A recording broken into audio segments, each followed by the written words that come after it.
Nagpahayag ng taus-pusong pagpapasalamat si Senador Christopher Lawrence Bongo o mas kilala bilang Mr. Malasakit kay National Artist for Film and Broadcast Arts Nora Honor para sa kanyang heartfelt na Facebook post na kinikilala ang genuine na serbisyo ng senador at pagmamalasakit para sa mga Pilipino.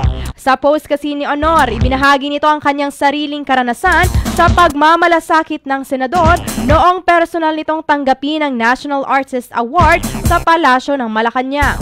Pinasalamatan rin nito si dating Pangulong Rodrigo Roa Duterte. Dagdag pa ng National Artist na Tubong Iriga, hindi umano ito ang naging huling pagkakataon na naranasan niya ang malasakit ni Senador Go, kundi ito aniya ang simula ng patuloy na pagtulong ng senador.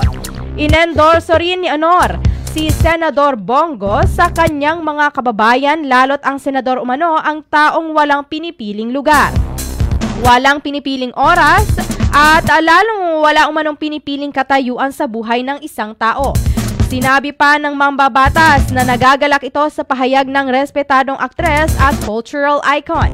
Dagdag pa nito, lalo umano siyang na-inspire para patuloy na isulong ang kanyang mga pro-poor programs at initiatives.